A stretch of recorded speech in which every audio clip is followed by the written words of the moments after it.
Welcome to this explainer. Okay, so today we are going to unpack a deeply frustrating, honestly kind of mysterious phenomenon happening all across America right now.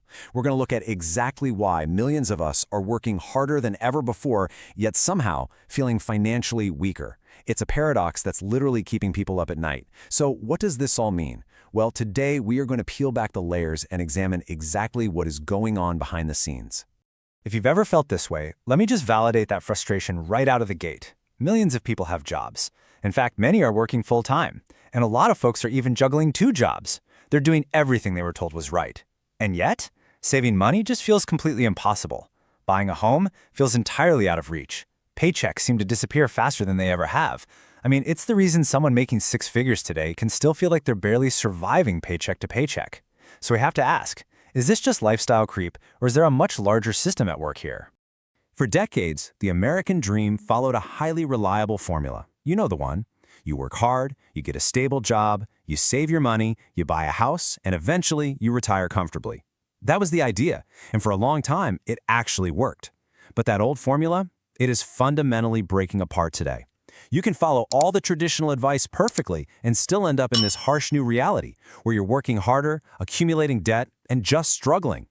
The really scary part is that a lot of people internalize this as a personal failure. They think, oh, I'm just not earning enough, or I must be spending too much. But actually, scratch that. The truth we're going to explore today is that powerful underlying economic forces are quietly changing the entire financial system. Part 1. The invisible wealth drainers. Let's start with the absolute biggest silent wealth killer out there, inflation. Now, you already know prices are up. But the real danger isn't just the groceries are more expensive. It's the invisible mathematical decay of your money's purchasing power over time. While you're busy working, the actual value of your saved dollars is quietly evaporating. It's this aggressive spread between asset inflation and consumer wage growth. Basically, the money you leave sitting in a standard bank account is actively losing its ability to buy the life you want in the future. And this creates a really deceptive illusion of progress. People celebrate a 5% wage increase, and hey, they should. But if your living costs rise by 8% at the exact same time, you are mathematically moving backward. Even with working more hours and getting better titles, the sheer cost of living is just completely outpacing income. You're literally losing ground before the money even hits your bank account. And that brings us to the modern survival tool that's actually a massive trap: debt. We've built a culture where borrowing doesn't just feel normal anymore, it honestly feels mandatory. Think about it.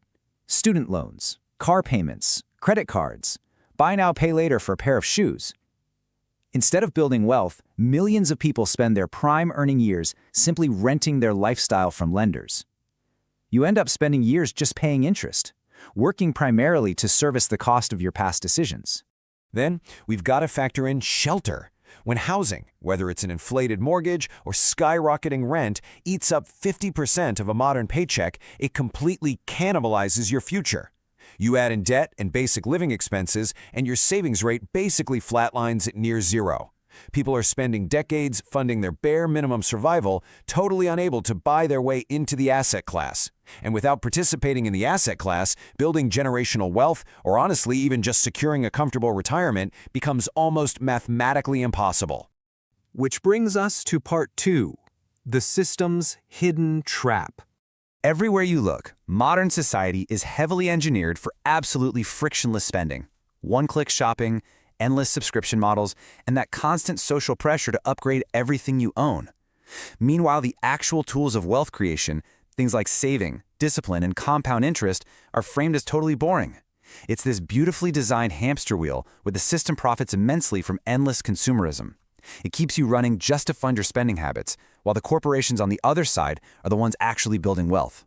Now, this trap is worsened by a massive systemic blind spot in our education. We are rigorously trained in advanced academics to become great, reliable employees. But we're almost entirely uneducated on how to manage the capital we actually earn. Without understanding tax strategy, asset allocation, or the sheer mechanics of compound interest, people are forced to learn through brutal, really expensive mistakes in the real world. By the time someone finally figures out how to optimize their finances, they might have already lost an entire decade of compound growth.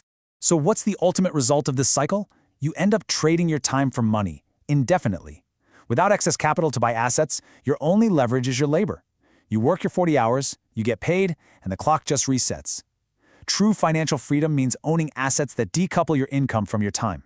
But right now, the system is designed to keep you completely dependent on your next shift, perfectly locked in to a relentless cycle of earning and consuming. Okay, enough doom and gloom. Let's get to part 3, how to break free. Breaking out of this requires a total paradigm shift, and it really comes down to 4 steps. Step 1, self-education. You absolutely have to understand the mechanics of money better than the system that's trying to take it from you. Step 2, build assets. You've got to shift your focus from just earning a high salary to accumulating things that pay you while you sleep, whether that's equities, real estate, or building a business. Step 3, ruthlessly avoid consumer debt. Do not let compounding interest work against you. And finally, step 4, play the long game with your investments. True wealth is built over decades, not days. Working hard alone is often not enough. Financial freedom requires strategy. Listen, if there's literally one thing you take away from this explainer today, let it be this. Millions of Americans are not struggling because they're lazy or because they don't work hard enough. The financial system itself has changed dramatically. Your awareness and your strategy are the real keys to breaking out of the modern financial trap. I want to leave you with a quick question to chew on. Is financial freedom actually harder to achieve today because the whole economic game has changed? Or do we simply lack the discipline required to navigate a hyper-consumer society? It's a pretty complex reality, but understanding the board is the very first step to winning the game. Thank you so much for joining me for this explainer.